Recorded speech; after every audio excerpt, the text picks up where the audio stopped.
Irjen Verdi Sambo dan istrinya Putri Chandrawati menjadi tersangka pembunuhan Brigadir Yosua.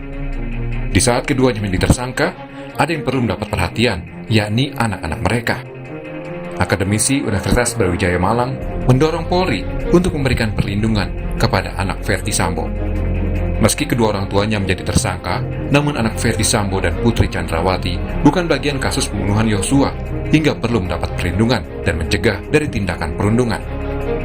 Harusnya Polri punya satu tim tim yang dimana menangani victim ini, memberikan perlindungan baik itu secara fisik. Kesannya kok seperti kayak eksklusif ya, tidak. Tapi bagi saya victim ini kan juga harus dilindungi secara fisik. Mereka bisa jadi target sasaran emosional banyak orang, misalnya mungkin dari orang-orang yang tidak senang dengan apa yang dilakukan oleh FS dan PC ya. Kemudian juga mereka bisa jadi korban perundungan. Perundungan di mana? Di sekolahnya atau mungkin di lingkungan sosialnya, yang kita juga harus memberikan perlindungan. Akademisi Universitas Brawijaya menilai banyak pihak yang tidak terlibat dalam pembunuhan Brigadir Yosua, namun secara tidak langsung ikut terdampak. Misalnya, keluarga dari tersangka yang sudah ditetapkan Polri, juga keluarga puluhan polisi yang diperiksa karena dugaan pelanggaran etik. Dedi Prasetyo, Kompas TV, Malang, Jawa Timur.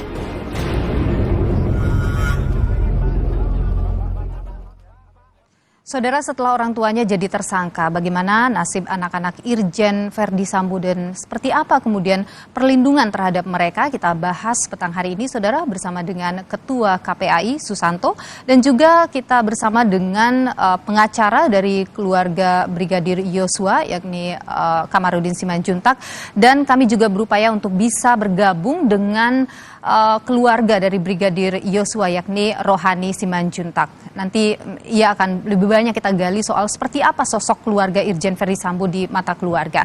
Saya langsung saja dulu ke Pak Susanto dari KPAI. Pak Susanto, ada kabar KPAI katanya mendengar soal pembulian atau perundungan terhadap anak Irjen Verdi Sambo ini. Boleh cerita seperti apa itu?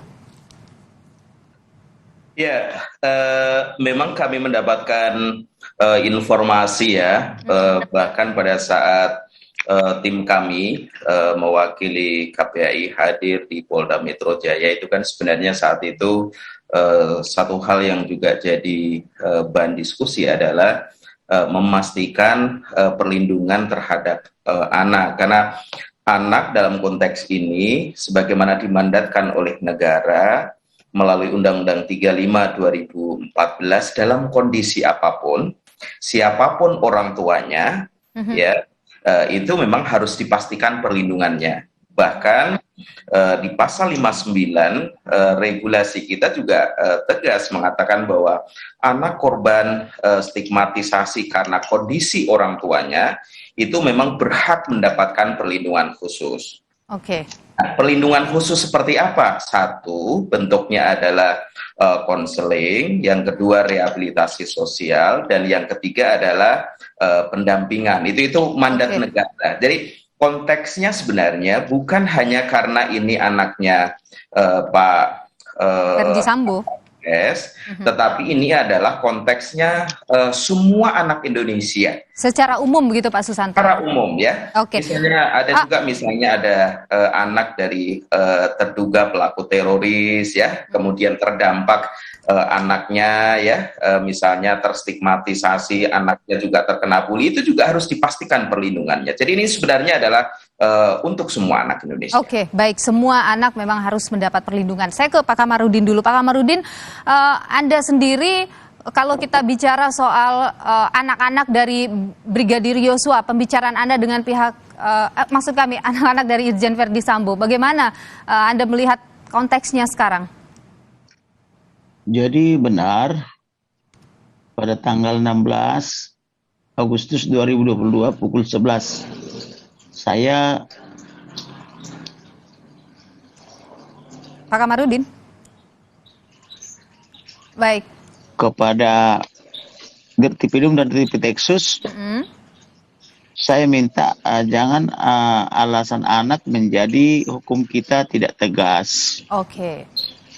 Lalu saya minta kalau misalnya karena alasan anak ya saya bersedia mengadopsi anaknya Verdi Sambo dan saya berjanji akan menyekolahkannya kepada Kenapa Anda berpikir untuk mengadopsi? Ini serius, omongan yang serius dari Anda. serius karena kita kan menghukum atau misalnya mengadili Ferdy Sambo nanti sama istrinya bukan karena kebencian tetapi karena aturan hukum. Tetapi anak-anaknya kan harus dilindungi karena anaknya kan tidak terlibat dalam perbuatan ayah ibunya. Jadi itu harus dipisah. Oke, jadi ini bukan basa-basi seorang Kamarudin begitu ya Pak Kamarudin? Kita Ya? serius. Jadi anak itu tidak boleh menjadi korban akibat perbuatan ayah ibunya. Harus dipisah itu. Oke, Dan oke, jika baik. Pak Ferdy Sambo sama istri bersedia menyerahkan anaknya kepada saya untuk saya adopsi, saya berjanji akan menyekolahkannya dan membimbing serta mendidik dan mengajarnya dengan baik. Oke, saya ingin ke Pak Susanto dulu. Pak Susanto, kalau secara aturan perlindungan kepada seorang anak yang orang tuanya berhadapan dengan hukum, itu perlindungan seperti apa sih Pak? Ya, tentu memang perlu kajian dan telaah lebih komprehensif ya. Pertama tentu kondisi anak seperti apa. Yang kedua jika dalam konteks pengasuhan tentu hingga derajat ketiga ya, keluarga terdekatnya. Kalau memang kedua orang tua memang tidak memungkinkan karena kondisi tertentu, katakanlah berhadapan dengan hukum, apalagi kalau kemudian yang bersangkutan cukup lama ya, katakanlah divonis misalnya, sehingga tidak mampu dari sisi Brigadir Yosua, Bu Rohani Simanjuntak. Selamat sore Bu Rohani. Selamat sore. Ya, Bu Rohani, ada kabar katanya pihak keluarga Brigadir Yosua sebenarnya tidak tega. Ibu PC ini, Bu Putri Chandrawati ini menjadi tersangka. Benar demikian? Mengapa? Sebenarnya kami dari pihak keluarga dari awal, kalau Ibu Putri datang mengantarkan jenazah anak kami tidak tega sebenarnya menjadikan ibu tersangka. Tapi karena dia selalu berbohong, tidak ada kejujuran dengan Ibu Putri. Bahkan kami memohon kepada dia agar dia memberitahukan apa sebabnya anak kami tewasnya di rumah dia gitu. Tapi dia selalu berbohong, tidak pernah muncul ke media. Bahkan dia memfitnah anak kami, bilang berbuat jahat kepada dia sendiri. Jadi di sana kami juga terpaksa harus tega kalau dia ditersangkakan ikut pembunuhan berencana gitu. Bu Rohani, kalau dari keluarga, di mata keluarga, sebenarnya seperti apa sih keluarga Irjen Ferdy Sambo ini dan juga ibu yang diceritakan oleh Yosua selama ini? Sebenarnya kalau dari cerita anak kami almarhum Nopriansa Yosua, seorang Ibu Putri ini seorang ibu yang sosoknya bisa dinilai baik dan penuh perhatian kepada anak kami Nopriansa. Begitu juga akrab dia. Dia seorang ibu. Kalau kita rasakan ya namanya seorang ibu yang melahirkan. Nah, begitu juga dia berbuat kepada anak kami. Kebaikannya itu tidak pernah pudar. Tapi kenapa lah kok bisa sampai tewas anak kami di hadapan dia gitu. Baik, jadi sangat sebenarnya baik selama ini dikenal. Baik. Tapi ya. mengagetkan ketika peristiwa ini terjadi. Tapi kalau anak-anak Pak Ferdy Sambo dan Ibu PC ini, seperti apa yang selama ini diceritakan?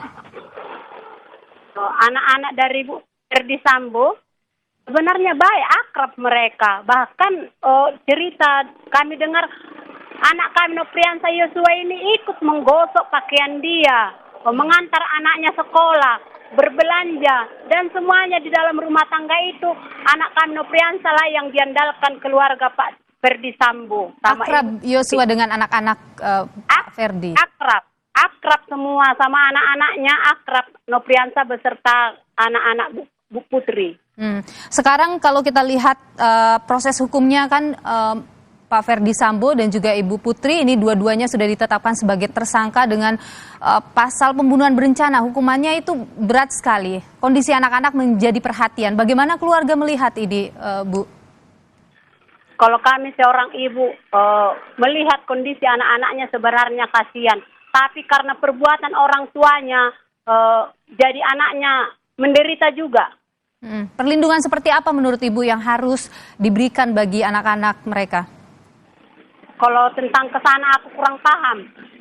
Tapi kalau kami seorang ibu memang merasa kasihan juga, begitu sedihnya mereka melihat orang tuanya di penjara nanti ya karena perbuatan orang tuanya, jadi anaknya ikut menderita gitu. Oke, baik. Saya ingin ke Pak Susanto dulu. Pak Susanto, anak-anak Ibu PC dan Pak Ferdi ini kan juga ada sebenarnya yang masih berusia 1,5 tahun ya, balita begitu.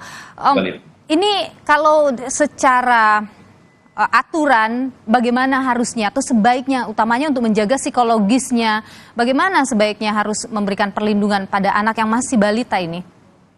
Ya, memang tentu ada beberapa hal prinsip yang harus dipastikan ya. Pertama, pastikan bahwa Ananda FS ini memang harus dilindungi identitasnya. Oke. Itu penting ya, baik dari sisi perlindungan nama, identitas.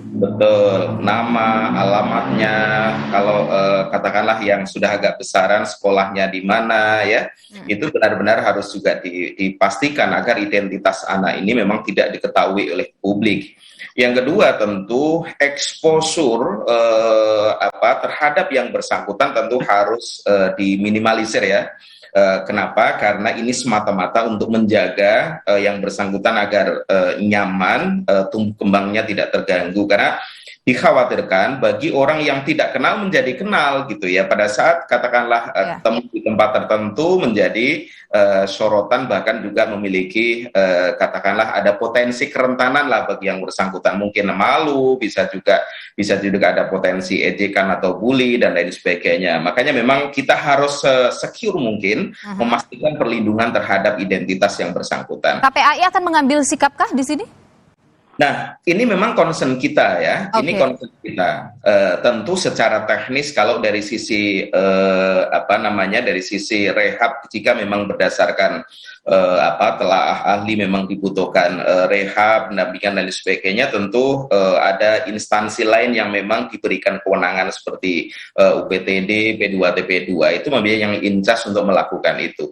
Tetapi pada prinsipnya bahwa ini harus kita kawal bersama sesuai dengan tupoksinya masing-masing. Okay. Kenapa? Termasuk juga memastikan satuan pendidikan ya, terutama bagi yang memang masih bersekolah ya, itu harus dipastikan juga memberikan perlindungan, dukungan dukungan teman-teman ya, menghindari bully dan lain sebagainya, itu memang harus juga dipastikan. Baik. Saya ingin ke Pak Kamarudin. Pak Kamarudin, kabarnya Anda juga akan ada 5 laporan yang akan Anda bawa ke Barreskrim Polri. Apa saja itu?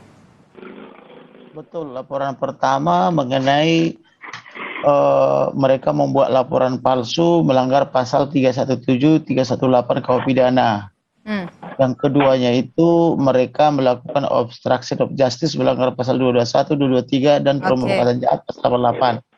Laporan yang ketiga adalah mereka menyebar hoax atau informasi bohong melanggar Undang-Undang ITE dan pasal 14 ayat 1 Undang-Undang Nomor 1 tahun 1946. Kemudian laporan yang berikutnya pencurian, baik itu barang-barang, dompet, laptop, sama handphone. Kemudian sama uang dan rekening. Yang kelima itu gugatan perbuatan melawan hukum secara perdata ya. Baik. Baik. Nah, apa urgensinya Pak? Padahal kalau kita lihat sudah menjadi tersangka baik FS maupun Ibu PC. Sebenarnya kita tadinya kan tidak mau membuat laporan yang lain, tetapi karena kita mengundang Pak Ferdi Sambo sama Ibu PC untuk segera sadar dan bertobat, tetapi yang bersangkutan terus membangkang dan mengutus Patra Mjen menyebar hoax setiap hari dengan mengatasnamakan bahwa dia adalah lulusan International Essex University, maka yang ada di otaknya cuma sek melulu, disebarkan kemana-mana, sehingga kita perlu membuat pelajaran yang tegas melalui instrumen hukum. Oke, baik. Jadi Anda ingin agar kemudian ada hal yang perlu diingat begitu, bahwa ada pelanggaran lain dalam kasus ini begitu ya. Baik. Betul. Saya ke Bu Rohani dulu. Supaya beliau sadar gitu. Baik, agar sadar.